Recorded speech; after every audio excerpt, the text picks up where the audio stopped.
Na verdade, ele é de 1641, né? E nele também a gente encontra uma carta que Descartes destina aos teólogos de Paris. E há um plano aqui das meditações, né? Então nós vamos falar um pouquinho sobre esse plano. Mas antes de falar do plano propriamente dito, eu acho que é importante ressaltar uma coisa, né? A ideia que Descartes, o filósofo moderno, tinha sobre meditações, talvez a gente tem que primeiro entender que ela não tem a ver com a nossa ideia, vamos dizer, mais contemporânea de meditação, né? Porque meditação muitas vezes para nós é uma coisa absolutamente pessoal, subjetiva, ligada a um tipo de, às vezes até de espiritualidade, de religiosidade, de misticismo, né? E quando o Descartes está falando aqui de meditação, ele está falando de alguma coisa que é alcançada pelo pensamento racional, um tipo de recolhimento para pensar racionalmente, né?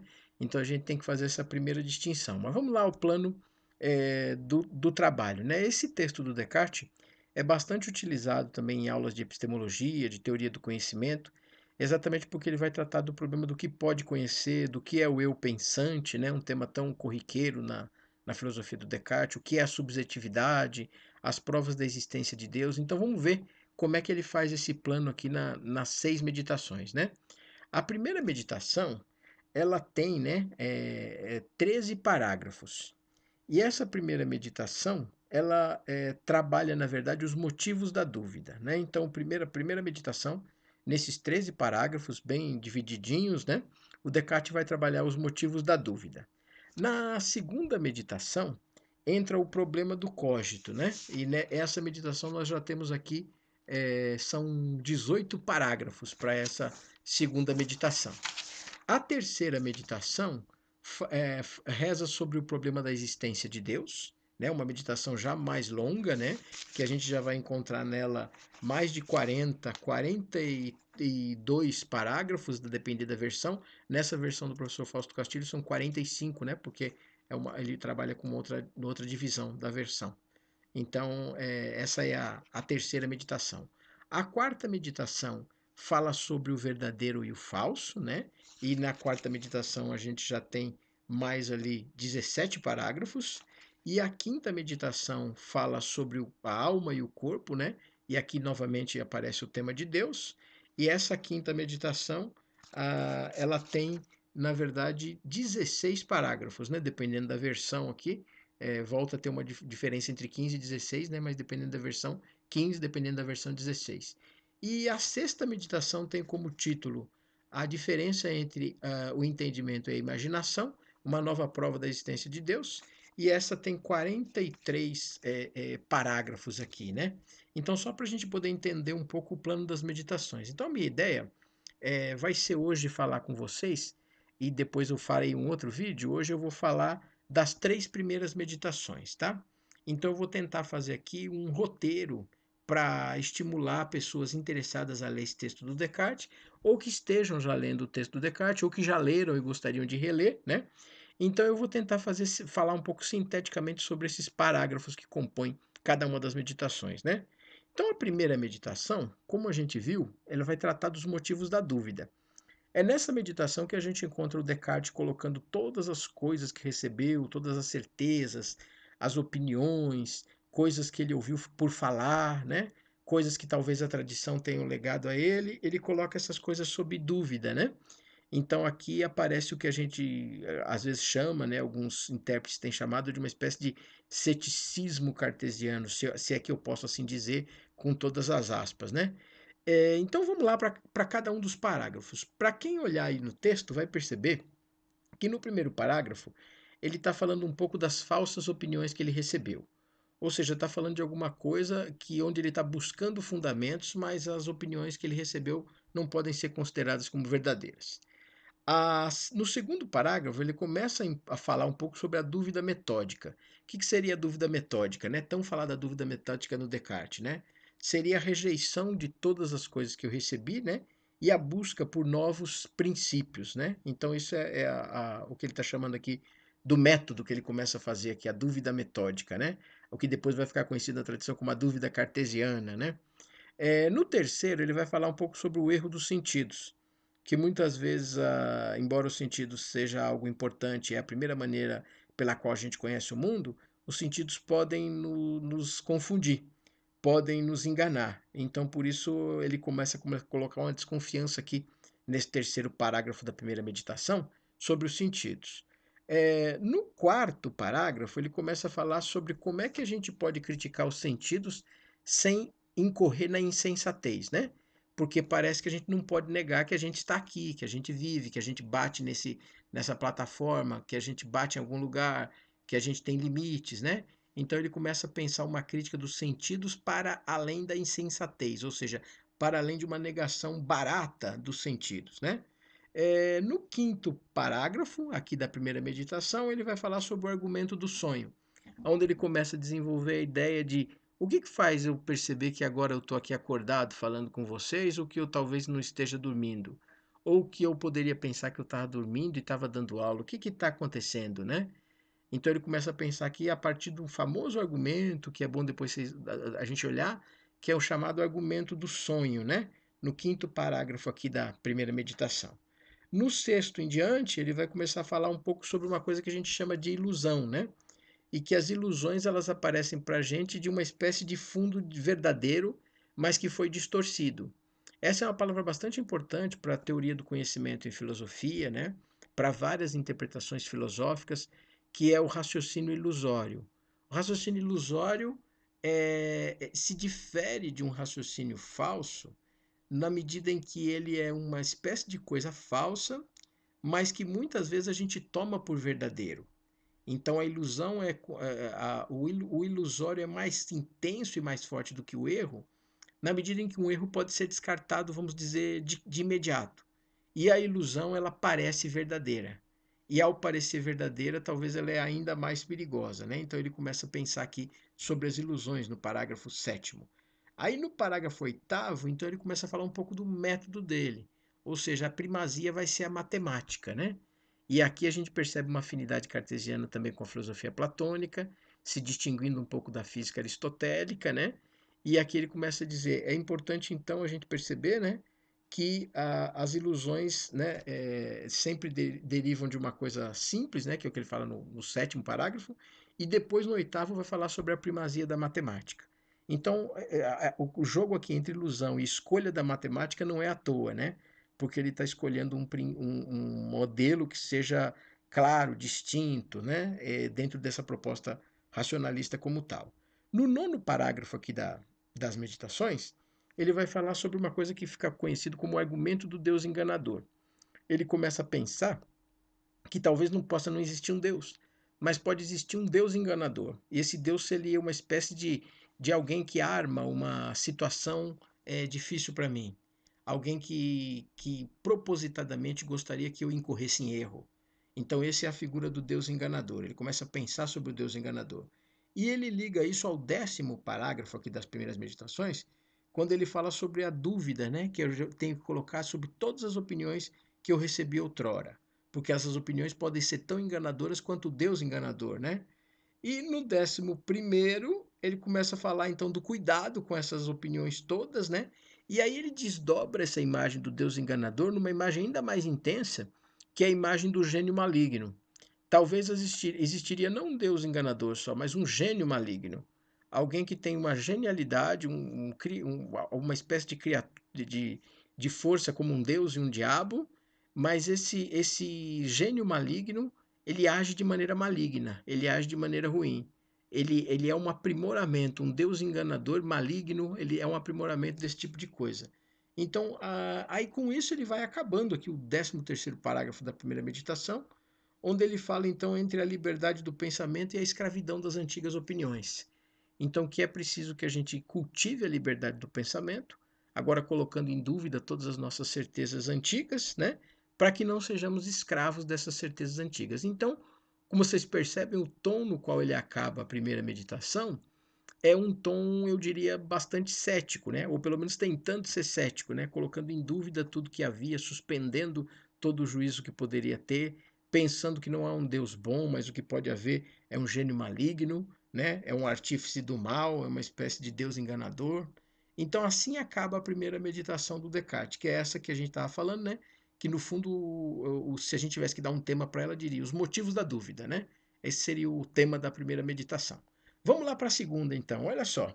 Na segunda meditação, é muito interessante perceber, porque o tema, como a gente viu, é o tema do cogito. Então agora ele vai tentar fortalecer o que, que significa esse eu que pensa, o que, que significa o cogito, né? Do latim cogitar, pensar, né? Que a gente tem em português essa palavra, né? No primeiro parágrafo dessa segunda meditação, ele começa de novo afirmando a dúvida sobre todas as coisas, o que já havia feito na primeira meditação, só que aqui com um pouco mais de detalhe.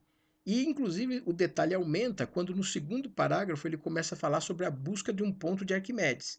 Se a gente lembrar, Arquimedes era aquele cientista grego que buscava um ponto de equilíbrio, né? E a partir do ponto de equilíbrio ele poderia explicar, poderia concentrar a Terra por ali, né? Então, um ponto de equilíbrio para provar suas teses e tal. Então, veja como isso é interessante, essa busca do ponto arquimediano, vamos dizer assim, né? Aí no terceiro parágrafo ele começa a constatar que não há nada de verdadeiro. Então, de todas as coisas que eu vi, nada há de verdadeiro. Veja, continua repetindo um pouco o que havia aparecido na primeira meditação. No quarto parágrafo, ele começa a falar sobre a certeza do eu pensante. Então, aqui entra o que é a famosa teoria do cogito. A única coisa que eu tenho como certa é que eu penso, né? Eu sou, eu que estou aqui, que existo, eu penso. Porque mesmo quando eu duvido, eu penso. Então é como se o homem pensasse a todo tempo. Quando ele duvida, ele pensa. Quando ele se ilude, ele também está pensando. Quando às vezes ele está fazendo uma operação ou outra, ele está pensando. Então daqui o Descartes chega à conclusão da certeza do cogito. Aconteça o que acontecer, o homem é um ser pensante, está sempre pensando. Por isso que essa tradição, não à toa, é chamada muitas vezes também na tradição filosófica, essa tradição do Descartes é chamada de tradição racionalista, ou seja, onde o cerne da razão, né, como tal, como a gente vai conhecer no mundo ocidental, se afirma cada vez mais, né? No quinto parágrafo, então ele começa a perguntar, bom, tudo bem, eu sou um eu pensante, mas o que sou eu? Então começa uma pergunta para que é esse cogito pensante, esse eu pensante, quem sou eu? E aí com isso ele começa no sexto parágrafo em diante a separar o certo do incerto a fim de saber quem eu sou. Então começa uma separação do joio e do trigo, vamos dizer assim, né? E aí no sétimo ele vai dizer peremptoriamente: eu sou o meu pensamento. Eu sou uma coisa pensante, né? Então isso é interessante de notar. No oitavo, esse eu que sou pensante, né? Ele distingue isso da imaginação, ou seja, eu não sou parte da imaginação. Até porque, como a gente vai ver depois, o Descartes tem uma crítica bastante acentuada à ideia de imaginação, que depois é uma ideia muito recuperada pós-Descartes na contemporaneidade, mas nesse contexto do Descartes aqui, a imaginação é bastante criticada. No nono parágrafo, ele começa a pensar que o eu puro, né, esse eu que eu sou, se separa dos corpos e da imaginação. Então essa é uma distinção feita. E aí a partir do décimo ele vai dizer a impressão que se tem, né, através do senso comum muitas vezes, é que o conhecimento empírico é mais verdadeiro, ou seja, porque a gente conhece pelos sentidos. Mas isso mas isso é um pouco confuso, porque muitas vezes as ideias que eu formo da minha mente, né, são formadas por experiência. Então ele começa a pensar. É a partir daí que ele desdobra um argumento, que é o argumento do pedaço de cera, né? Que vai acompanhar do 11º parágrafo em diante aqui da segunda meditação.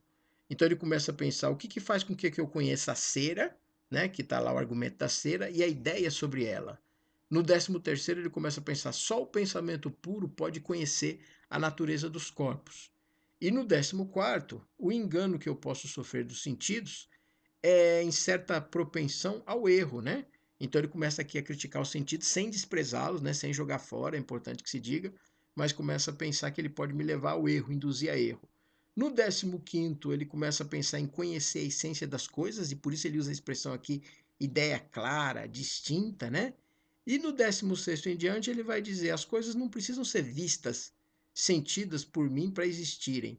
Eu posso alcançá-las pelo pensamento. Então veja aqui a importância que ele dá ao pensamento. No 17º, ele começa a tratar muito do conhecer o mundo a partir do eu pensante. Então a gente conhece o mundo a partir de como a gente pensa, né? Ou seja, a partir de nós mesmos, né? Então esse é o conhecimento do mundo aqui nessa segunda meditação do Descartes. E o conhecimento, no 18º, se dá a partir do eu pensante. Então é a partir de mim que eu conheço as coisas, né? É dessa maneira que as coisas devem ser feitas, tá? Então notem que eu só estou aqui passando um roteiro para vocês, né? Sem fazer citação direta do texto, porque tomaria mais tempo da gente. Cada um pode ler depois no seu próprio texto, né? Aí vamos para a terceira meditação, que é uma meditação bastante mais longa, né? Porque ela tem, na verdade, mais de 42, dependendo da versão, 45, né? Começa aqui que a gente está usando do Fausto Castilho. Então a gente vai demorar um pouquinho mais para passar o roteiro dela. Olha só que interessante. Então vamos lá para os pontos, né? Então ele começa a terceira meditação, lembrando que a terceira meditação é essa que leva o título A Existência de Deus. Então é aqui que o Descartes vai falar da existência de Deus e vai se, vamos dizer assim, se mudar de opinião em relação às duas meditações anteriores, onde ele havia colocado tudo em dúvida. Então agora aqui Deus sai desse tudo da dúvida, né? Deus passa a ser, pelo contrário, a certeza de todas as coisas.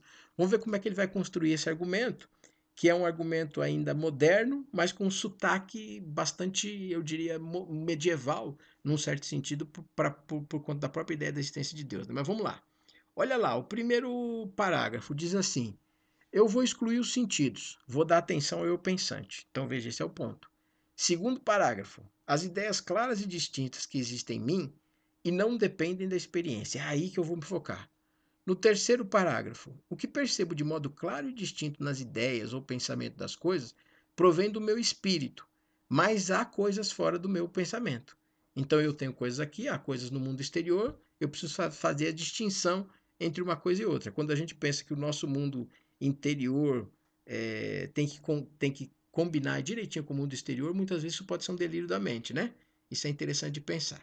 No quarto parágrafo, ele começa a falar aqui de uma falha da natureza humana, desse eu que pensa, né? Que pode ocorrer mesmo nas ideias claras e distintas. Então isso é importante notar também. No quinto, ele começa a perceber que não há um Deus enganador. Então veja, aquela hipótese levantada antes está sendo refutada aqui. Não há um Deus enganador. Mas a pergunta que se desdobra daí é: há um Deus? Não há um Deus enganador, isso é certo, mas pode haver um Deus? Essa é uma pergunta interessante. E aí, a partir disso, ele começa a perguntar as ideias e as representações das coisas, né? No parágrafo sexto, é ali que ele vai explorar. No sétimo, ele começa a pensar muito se a ideia pode ser falsa, se ela não for ligada a nenhuma outra coisa. No oitavo, ele começa a pensar muito sobre os atos da vontade, né? Que eles podem desejar coisas más. Então, a vontade humana, né? Como o Agostinho pensou, está sujeita à concupiscência, está sujeita a desejar coisas más, e a gente poderia praticar coisas más a partir da vontade humana. Isso é muito interessante aqui para pensar no Descartes, né? No nono parágrafo, ele começa a pensar sobre o erro de achar que essas minhas ideias se adequam ao mundo exterior, né? Então volta esse tema. O mundo exterior não precisa se adequar às minhas ideias. Isso é interessante de notar. Algumas coisas nascem comigo, ele vai dizer lá no décimo parágrafo. Outras vieram de fora, né? São estranhas a mim. Outras ainda foram inventadas por mim. A verdade das ideias é obtida a partir de mim. No décimo primeiro, ele vai dizer algumas dessas ideias são produzidas pela natureza. Outras eu experimento em mim, né? Não dependem de mim. Então ele começa aqui a perceber como é que eu tenho essas ideias e começa a distinguir entre uma e outra. No décimo segundo, ele vai concluir que não há instinto natural para tanto. E no décimo terceiro começa a ficar bastante interessante, daqui em diante, quando ele vai começar a dizer: deve haver algo nas ideias que eu tenho em minha mente. O senso comum aqui acaba sendo criticado, né? Como é criticado no empirismo inglês também, né? É, no décimo quarto parágrafo, ele vai dizer: o empirismo se equivoca ao supor que algo de fora vem dos sentidos como conhecimento. Então aqui começa a aparecer uma crítica ao empirismo, né? No décimo quinto, e aqui começa a ficar bem interessante o argumento, ele começa a mostrar a argumentação das ideias provenientes de Deus. Como é que eu tenho uma ideia em mim, dada por um ser perfeitíssimo que é Deus, e se eu sou imperfeito? Então essa ideia só pode ser dada pelo próprio Criador, não pode ser minha, né? No décimo sexto ele começa a falar sobre o princípio de causalidade, eu não vou me deter aqui porque é muita coisa. No décimo sétimo, ele fala um pouquinho sobre o bem, né? Que gera o bom, a causalidade aqui aparece. A busca de uma primeira ideia ou de uma primeira causa, isso aqui vai ser a tônica. No décimo oitavo, vai falar muito sobre a causa dessa Ideia primeira que não está em mim, né? Então qual seria? Onde está? No 19º, a ideia das coisas corporais eu alcanço a partir de mim mesmo, né? As sensações são ilusórias e algumas delas podem ser produzidas a partir de mim, né? Então isso é uma constatação. No 20º, ele começa a pensar se algumas das minhas ideias sobre as coisas corporais podem ser produzidas por mim. É um questionamento. No 21º, o conteúdo da forma de algumas coisas corpóreas não estão em mim, visto que eu sou pensante. No 22º, começa o argumento central aqui da existência de Deus, que ele tinha já lançado lá no 15º, né? Olha só, Deus é a ideia perfeitíssima, que não veio de mim e nem dos meus sentidos. Eu não poderia produzi-la se eu sou imperfeito, né? E nem tampouco porque os sentidos também não alcançam a perfeição. Trata-se do infinito. Deus, portanto, está definido como infinito por Descartes, permitindo ao finito, ao homem, porque ele assim o quer, a possibilidade de que ele possa conhecê-lo. Isso é muito interessante, esse é o argumento central aqui, para quem vai tratar do argumento da existência de Deus, é esse parágrafo aqui, o 22º. No 23º, ele começa a dizer, bom, eu que tenho a ideia do infinito, essa ideia do infinito em mim é fornecida por Deus, antes mesmo que eu formasse a ideia do finito.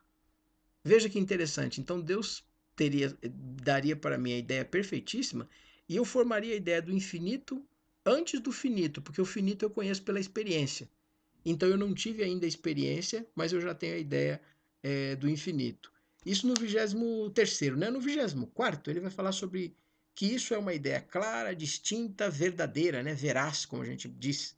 Não é fruto da carência, como a ideia de calor, de frio. Trata-se, portanto, de uma realidade objetiva. A ideia de Deus em mim é muito mais forte do que a comprovação da sua existência fora de mim. Isso que ele fala no 25º parágrafo. No 26º, tudo que eu concebo de modo claro e perfeito provém da ideia de Deus em mim. Isso é uma ideia clara, distinta, vai dizer Descartes, né? 27º, eu conheço o infinito, ainda que não compreenda, visto que eu sou finito.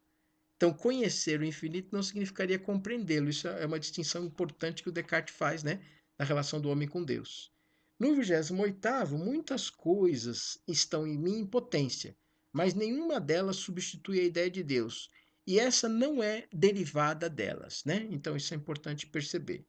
No 29º, a ideia de um ser mais que perfeito foi necessariamente colocada em mim por um ser mais que perfeito. Então aqui é o argumento cabal, né, ligando a todos esses anteriores, ao 22º, por exemplo, da existência de Deus.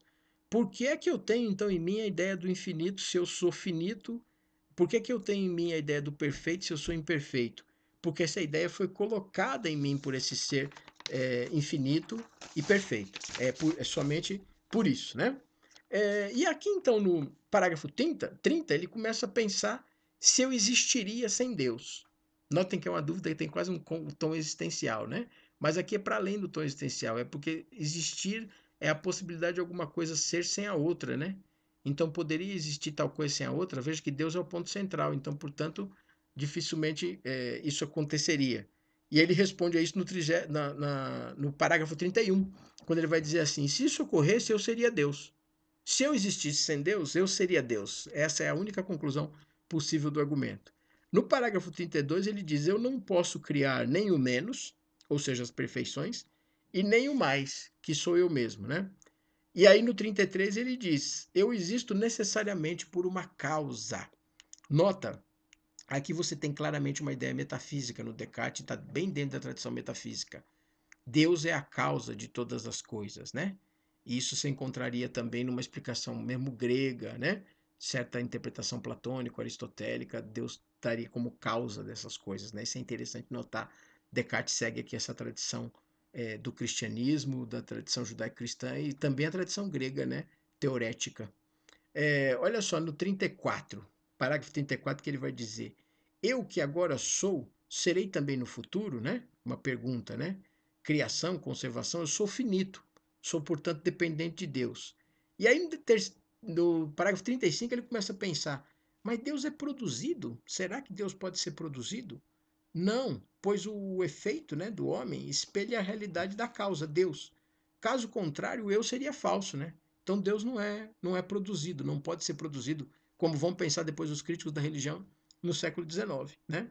É, parágrafo 36. A ideia que eu tenho de Deus não é uma mistura de causas, mas é a única causa, né? Então é uma causa única, né? Por isso, cada vez mais verdadeira aqui aos olhos do Descartes. No parágrafo 37, ele diz: os meus pais me fizeram, mas apenas materialmente. Eu sou produzido apenas materialmente. Ou seja, a causa verdadeira da minha produção não são os meus pais, salvo a causa material, né? Se a gente quiser pensar aqui. Portanto, no 38 ele diz: a ideia de Deus é inata, ou seja, eu sempre a carreguei comigo, ela é a obra do Criador, não é uma ficção proveniente dos sentidos. E aí no 39 ele dizer, portanto, essa ideia é o que? É a marca de Deus em mim. Aqui aparece a ideia do artífice, né? Do Criador. E aí no 40 ele vai dizendo, Deus não é, portanto, um enganador. Por quê? Porque o enganador age pelas carências. Ele aproveita das carências das outras pessoas. O enganador age assim.